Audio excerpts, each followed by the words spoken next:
Assalamualaikum warahmatullahi wabarakatuh. Halo semuanya. Perkenalkan, nama saya Aneliani dari program D3 Keperawatan Poltekkes Yapkesbi Sukabumi. Kali ini kita akan membahas sebuah topik yang sangat menarik dan tentunya topik ini saya persembahkan untuk seluruh mahasiswa keperawatan yang ada di Indonesia.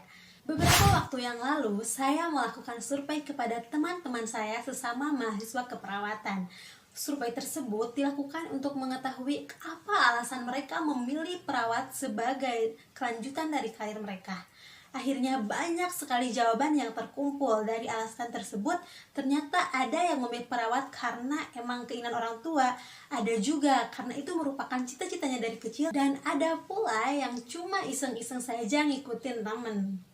Bagi kalian yang masih ragu dengan jurusan kalian sebagai perawat, saya akan sampaikan 7 hal alasan kenapa kalian harus bangga menjadi mahasiswa keperawatan.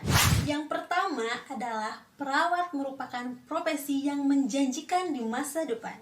Kenapa? Menurut data dari Kiplinger, setidaknya sampai tahun 2027, lowongan pekerjaan untuk profesi perawat meningkat sampai 37%. Ini disebabkan karena di Amerika Serikat, populasi lansia lebih meningkat sangat tinggi dibandingkan dengan populasi anak-anak. Nah, ini merupakan sebuah peluang nih bagi kalian, khususnya bagi perawat gerontik. Yang kedua adalah peluang bagi kamu yang ingin bekerja di luar negeri. Apa kamu bermimpi untuk bekerja di luar negeri? Jika ya, maka tepat sekali kamu memilih perawat sebagai profesi kamu. Masih berkaitan dengan yang pertama, setidaknya sampai dengan 15 tahun yang akan datang, negara-negara seperti Amerika Serikat, Jepang, Australia, Singapura, dan negara lainnya membutuhkan perawat dalam jumlah yang sangat banyak. Dan beruntungnya juga, perawat Indonesia merupakan perawat yang sudah diakui kualitas dan kompetensinya di kancah internasional.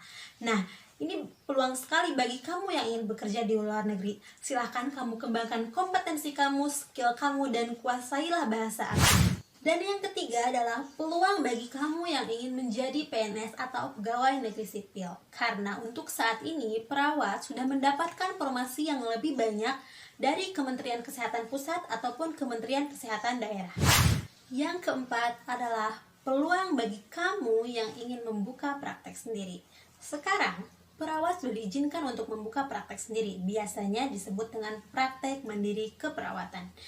Bagi kamu yang sulit mendapatkan kerja ataupun tidak ingin bekerja di instansi, maka kamu bisa memilih praktek mandiri keperawatan sebagai pilihan kamu dengan memenuhi syarat yang ada.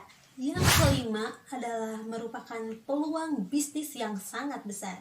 Jika kamu memiliki passion di bidang kewirausahaan dan tidak suka diperintah oleh orang lain, maka ini bisa jadi solusinya. Dalam keperawatan ada yang namanya nursepreneur. Kamu bisa mengembangkan bisnis seperti membuat event organizer keperawatan, mengembangkan IT keperawatan, bisnis training, dan inovasi-inovasi lainnya. Kamu juga bisa buka home care ataupun penyedia alat kesehatan. Nah, buat kamu yang ingin menjadi pengusaha, kamu bisa kembangkan ini. Yang keenam adalah ilmu keperawatan merupakan ilmu yang sangat berguna bagi kehidupan. Kenapa saya bilang seperti itu? Karena ilmu keperawatan ini bisa digunakan oleh siapapun, kapanpun, dimanapun, dan dalam kondisi apapun. Untuk contohnya, ketika kamu sakit, kamu bisa menggunakan ilmu ini. Kamu akan paham dengan sakit yang dialami, ataupun ketika ada keluarga yang sakit, saudara-saudara yang sakit, atau siapapun. Nah, kenapa juga perawat suka disebut dengan menantu idaman? Ini alasannya. Jadi, apakah kamu masih menyesal menjadi seorang perawat?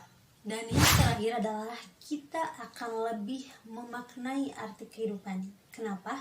Karena dalam keperawatan juga dipertemukan dengan anak yang baru lahir ke dunia, juga ketika ada seseorang yang meninggal dunia. Bagaimana? Apakah kamu masih menyesal menjadi mahasiswa keperawatan? Tentunya tidak, bukan? Mulai sekarang, marilah kita lebih mensyukuri apa yang sudah kita jalani sampai saat ini, dengan berusaha, berdoa, dan juga menikmati semua prosesnya. Mungkin sekian dulu video dari saya kali ini. Assalamualaikum warahmatullahi wabarakatuh.